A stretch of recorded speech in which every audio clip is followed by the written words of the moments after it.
গুরুত্বপূর্ণ প্রশ্ন, দুইটাই গুরুত্বপূর্ণ প্রশ্ন। প্রথম পয়েন্টে আমি যেটা মনে করি সেটা হলো আমাদের সংবিধানের একটা মেজর রিভিশন লাগবে।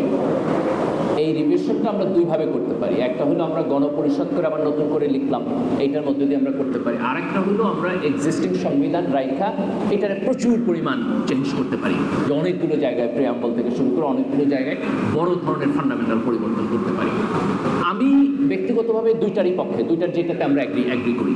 যদি মেজরিটি অ্যাগ্রি করে যে গণপরিষদ, আমি কোনো প্রবলেম দেখি না, আমি অ্যাগ্রি করি। যদি মেজরিটি অ্যাগ্রি করে যে ঠিক আছে আমরা গণপরিষদ করবো না, কিন্তু একটা বড় ধরনের পরিবর্তনে আমরা অ্যাগ্রি করবো, মেজর রিভিশন। আমি বিএনপির সালাউদ্দিন আহমেদেরও একটা খুব লম্বা ইন্টারভিউ দেখলাম, উনি মেজর রিভিশন শব্দটা ইউজ করছেন। আমার কাছে মনে হয় যে কিছু আন্ডারস্ট্যান্ডিংয়ে গ্যাপ আছে, আলাপ আলোচনার একটু বেশি হলে ভালো হয়। তো মেজর রিভিশনে যদি আমরা অ্যাগ্রি করি তাহলে আমি রাইট, মানে আমার কাছে মনে হয় মিনিমাম প্রি রিকোয়ারমেন্টগুলো হয়ে গেল।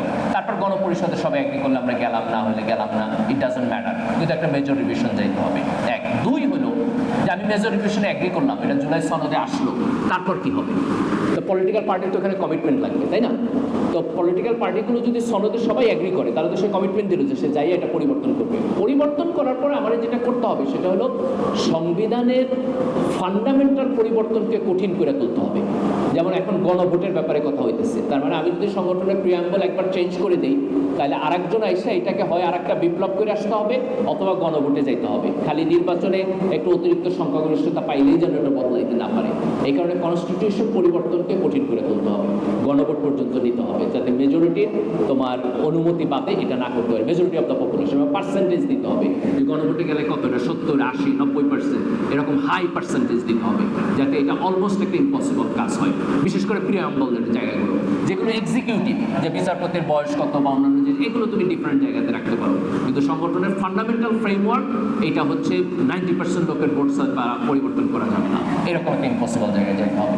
দ্বিতীয় যে জায়গা, দেখো আওয়ামী লীগের ব্যাপারে প্রথম পয়েন্ট হলো যে আওয়ামী লীগের বিচার হইতে হবে। যারা অপরাধ এবং ক্রাইমের সাথে কমপ্লিসিট ছিল তাদেরকে আমাদের একটা বিচার প্রক্রিয়ার মধ্যে নিতে হবে, এটা হচ্ছে প্রথম পয়েন্ট। আমরা যদি তাদেরকে বিচারের মধ্যে না নেই তাহলে একটা এক্সাম্পল তৈরি হবে যে আমি এই রকম আকাম কুকাম করার পরও আমার কোনো লায়াবিলিটি নাই, আমি কোনো প্রাইস পে করতেছি না, and that will set a bad example. তাহলে বিচারটা হচ্ছে আওয়ামী লীগের সবচেয়ে বড় জিনিস। এই বিচারে দল হিসাবে আওয়ামী লীগ কোন পর্যায়ে যাবে বিচার শেষ হওয়ার পরে? এখনকার সরকারের যে স্ট্যান্ড, যে বিচার শেষ না হওয়া পর্যন্ত সে কার্যক্রম করতে পারবে না, আমি এটার পক্ষে। আমি মনে করি এটা খুব ভালো পয়েন্ট। বিচার হওয়ার পরে আমাদের একটা সামাজিক আলাপ আলোচনা তৈরি করতে হবে। সেই আলাপ আলোচনায় আওয়ামী লীগের মধ্যে যারা অপরাধী না তারা সমাজে থাকবে, তাদেরকে আমাদের অ্যাকোমোডেট করতে হবে।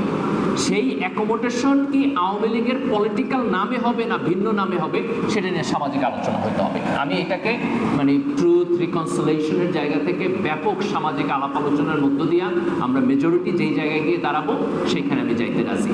কিন্তু যেই জায়গাটা নন নেগোশিয়েবল সেটা হলো বিচারটা কমপ্লিট হওয়ার আগে আওয়ামী লীগকে যদি আমরা রাজনীতিতে পজিশন দিই তাহলে আজকে গোপালগঞ্জে যেটা হয়েছে এটা সব জায়গায় হবে। এইটা আমাদের জন্য এটা কোনো ওয়েই হইতে পারে না।